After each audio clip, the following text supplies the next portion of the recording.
Hi అండి, అందరికీ నమస్కారం అండి. ఫ్రెండ్స్, మనకి ఇప్పుడిప్పుడే మరొక బ్రేకింగ్ న్యూస్ అప్డేట్ అయితే రావడం జరిగిందండి. అది కూడా ఈవీఎంల్లో తప్పిదాన్ని బట్టబయలు చేసిన సుప్రీంకోర్టు న్యాయవాది అంటూ ఇప్పుడే మనకు ఒక బ్రేకింగ్ న్యూస్ అప్డేట్ అయితే రావడం జరిగిందండి. అయితే ఇందుకు సంబంధించిన పూర్తి వివరాలు అయితే మన వీడియోలో తెలుసుకుందామండి. వీడియో మాత్రం ఎక్కడ స్కిప్ చేయకుండా చూడండి ఫ్రెండ్స్. అప్పుడే మనకి పూర్తి సమాచారం అయితే తెలుస్తుంది. ఇక ముఖ్యంగా వీడియో నచ్చినట్లయితే లైక్ చేయండి ఫ్రెండ్స్. ఇక లేట్ చేయకుండా వివరాల్లోకి వెళ్ళిపోదాము. ఇక సార్వత్రిక ఎన్నికలు ముగిసిన ఫలితాలు వెల్లడైన ఎన్నికల ప్రక్రియపై నెలకొన్న వివాదాలకు మాత్రం తెరపడటం లేదు. పైగా మొత్తం ఎన్నికల ప్రక్రియ సమగ్రతపైనే నానాటికి మరిన్ని అనుమానాలు తలెత్తుతున్నాయి. ఇక 2024 ఎన్నికల్లో అత్యధిక లోకసభ స్థానాల్లో పోలైన లెక్కించిన ఈవీఎంల ఓట్ల సంఖ్యలో తేడా నమోదైనట్లు ద వైర్ వార్తా సంస్థ పేర్కొంది.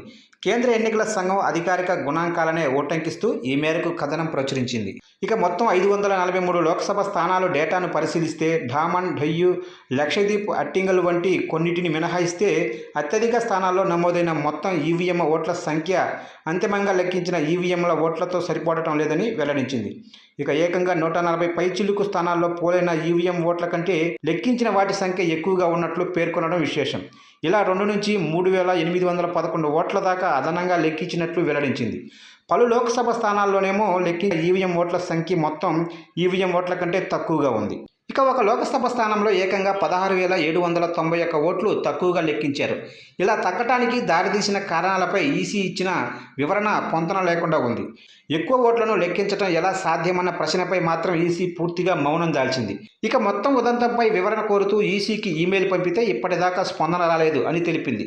కథనంలో ద వైర్ ఏం చెప్పిందంటే, ఫలితాల వెల్లడిలో లోక్సభ స్థానాల వారీగా లెక్కించిన ఈవీఎం ఓట్లు, పోస్టల్ బ్యాలెట్ల సంఖ్యను ఈసీ విడిగానే పేర్కొంది. అంతేకాక ఈసారి పోలైన మొత్తం ఈవీఎం ఓట్ల సంఖ్యను కూడా స్పష్టంగా పేర్కొంది. ఆ సంఖ్యలో ఇంకా మార్పు చేర్పులకు అవకాశం లేదని కూడా స్పష్టం చేసింది. పోస్టల్ బ్యాలెట్లతో వీటికి సంబంధం లేదని కూడా చెప్పింది. అలా పలు లోక్సభ స్థానాల్లో ఈసీ వెల్లడించిన మొత్తం ఈవీఎం ఓట్ల సంఖ్య కంటే లెక్కించిన ఈవీఎం ఓట్ల సంఖ్య తక్కువగా ఉండటంపై సోషల్ మీడియాలో కొద్ది రోజులుగా చర్చకు తెరలేసింది. ఇక దాంతో అది సహజమేమీ కాదంటూ ఉత్తరప్రదేశ్ రాష్ట్ర ఎన్నికల ప్రధానాధికారి వివరణ ఇచ్చారు. కొన్ని చోట్ల అలా జరుగుతుంటుంది. ఒక్కోసారి ప్రిసైడింగ్ అధికారి పొరపాటున కంట్రోల్ యూనిట్ వీవీప్యాట్లు యూనిట్ నుంచి మాక్ పోలింగ్ స్లిప్పులను తొలగించకుండానే పోలింగ్ ప్రక్రియ ప్రారంభిస్తారు. ఇక కొన్నిసార్లు ఫామ్ 70Cలో ఓట్ల సంఖ్యను తప్పుగా నమోదు చేస్తారు. దాంతో అవి కంట్రోల్ యూనిట్లలోనే ఓట్ల సంఖ్యతో సరిపోలవు. ఈ 2 సందర్భాల్లోనూ సదరు పోలింగ్ స్టేషన్లో నమోదయ్యే ఓట్లను చివరిదాకా లెక్కించరు. ఇక అలాంటి మొత్తం ఓట్ల సంఖ్య విజేతకు లభించిన మెజారిటీ కంటే తక్కువగా ఉంటే ఇక వాటిని పూర్తిగా పక్కన పెట్టేస్తారు. అలాంటప్పుడు పోలైన ఈవీఎం ఓట్ల కంటే లెక్కించిన వాటి సంఖ్య తక్కువగానే ఉంటుంది అని పేర్కొన్నారు. నమోదైన ఈవీఎం ఓట్ల కంటే ఎక్కువ ఓట్లు లెక్కించడంపై మాత్రం ఈసీ నుంచి స్పందన లేదు.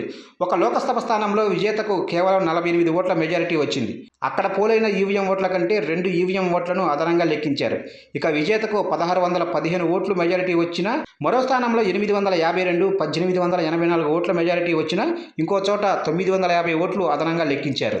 ఇక ఓట్ల లెక్కింపులో గోల్మాల్కు సంబంధించి ద వైర్ కథనంపై ప్రముఖ న్యాయవాది ప్రశాంత్ భూషణ్ స్పందించారు.